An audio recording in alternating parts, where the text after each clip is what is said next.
Bom dia, pessoal! Hoje nós vamos fazer uma meditação da palavra. Hoje nós vamos meditar Efésios capítulo 6, versículo de 10 a 20. Quanto ao mais fortaleçam no Senhor e na força de seu poder. Vistam a armadura de Deus para conseguirem resistir às manobras do diabo. Pois a nossa luta não é contra o sangue e a carne, mas contra os principados, contra as autoridades, contra os dominadores deste mundo, contra os espíritos do mal que se acham nas regiões celestes.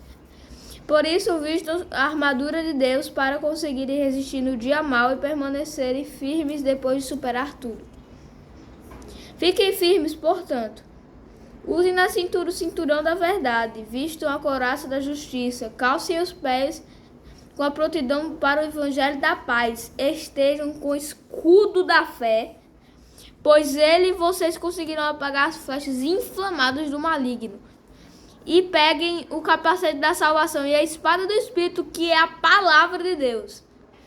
Rezem no Espírito em todo tempo, corações e súplicas de todo tipo. Para isso, vigiem com toda a perseverança, rezando por todos os santos. Rezem também por mim, para eu, quando abrir a boca, me seja concedida a palavra e eu revele com ousadia o mistério do Evangelho, do qual sou embaixador na prisão. Que eu fale dele com ousadia, como é meu dever. Então você percebe aqui que foi uma verdadeira luta mesmo entre as vontades da carne, né? Entre o maligno. Ele quer toda hora acertar a gente com as flechas, mas a gente precisa ter escudo para defender dessas espadas ou desses dardos inflamados dele. E o escudo, sabe o que é, gente? É a fé. Então, se você precisa ter fé para se defender do maligno, entendeu? Para não cair em tentação, você precisa ter uma fé, a verdadeira fé, lembra? Precisa ter obras para essa fé. Essa fé sem obras é uma fé morta. Então você precisa do escudo da fé para defender desses dardos. E você percebe aqui que é um verdadeiro combate entre o bem e o mal. Desde o início do mundo, desde o início de tudo, existe esse combate entre o bem e o mal, né? Que o anjo ali, ele se subestimou, ele queria ser Deus e aí ele caiu aqui na terra, só que ele foi pro submundo e virou o diabo, né? Então a gente precisa lutar para ter vitória, porque o inimigo já está condenado, ele já está derrotado, então ele quer levar mais derrotados para ele. Por isso a gente precisa vencer. E como é que a gente contra-ataca? Através da espada de dois gumes, a palavra do Senhor.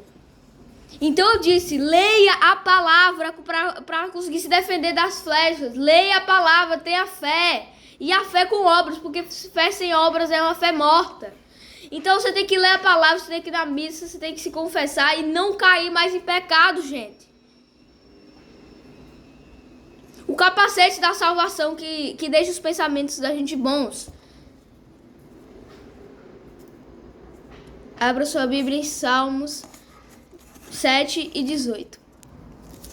Deus é o meu escudo. Se alguém não se converte, ele afia sua espada, estica seu arco e aponta. É para esse que ele prepara armas de morte e flechas incendiárias.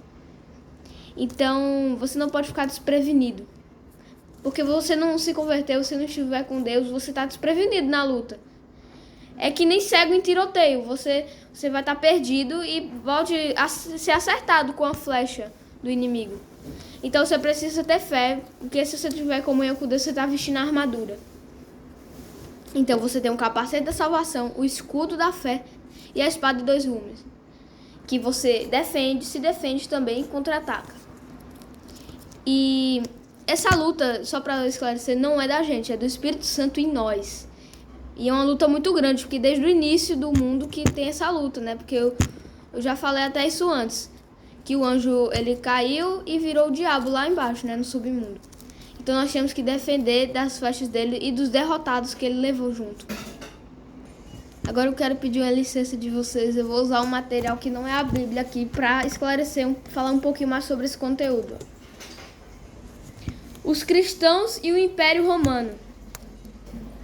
A nova religião, ou melhor, os cristãos incomodavam as autoridades romanas, pois se recusavam a servir no exército romano e a participar de cerimônias de adoração ao imperador. Devido a isso, começaram a sofrer perseguições do governo e foram proibidos de enterrar seus mortos dentro dos limites das cidades. Como alternativa, os cristãos construíram catacumbas, conjuntos de corredores e abrigos subterrâneos utilizados para o sepultamento dos mortos. Essas catacumbas ficavam em áreas dos mortos, ou em áreas afastadas dos centros urbanos. Suas paredes costumavam ser enfeitados com afrescos de caráter religioso. A situação dos cristãos em Roma só mudou no século IV, quando o imperador Constantino assinou em 313 o chamado Edito de Milão, que assegurou a tolerância e a liberdade de culto para todos os seguidores do cristianismo. Mais tarde, em 380, o imperador Teodósio declarou o cristianismo a religião oficial do Império Romano, proibindo as práticas religiosas não cristãs. Então isso aqui é muito importante, porque fala como a situação mudou dos cristãos, né? Só mudou em 313, quando é de Milão, né? Que o que é dito é o anúncio de uma lei. Inclusive eu tenho até um outro canal que vai falar muito mais sobre isso, que é o Trilhos do Conhecimento Kids. Depois dá uma passadinha lá. Enfim, aqui foi a partir desse edito de Milão que ele segurou a tolerância e a liberdade do culto do cristianismo, né? Só que só depois que ele se tornou oficial do Império. Então, essa aceitação foi muito importante para a história de nós cristãos. Agora, para terminar, abra sua Bíblia em Timóteo, 2 Timóteo, capítulo 4, versículo de 6 a 8. Só para avisar, também tem o Trilhos do Conhecimento normal, depois dá uma passadinha lá, beleza? Combati o bom combate. Quanto a mim, eu já fui oferecido em libação e chegou o tempo de minha partida. Combati o bom combate, terminei a corrida, conservei a fé. E agora já estava reservado para mim a coroa da justiça que o Senhor, o justo juiz, me dará naquele dia.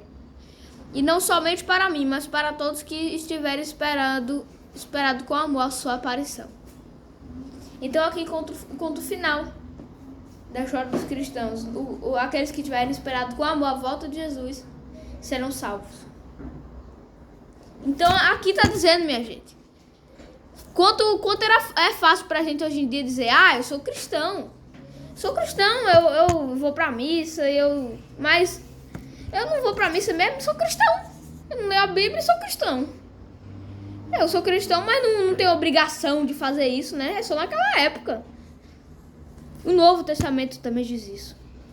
Aqui, as cartas de Paulo, Novo Testamento.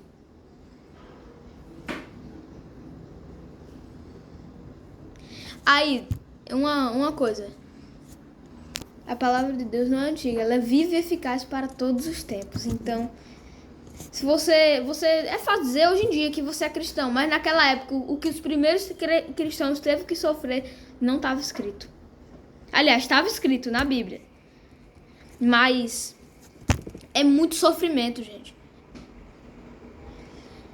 Se Jesus sofreu com os romanos, né, com aquele povo que não aceitava Jesus, imagine pessoas normais.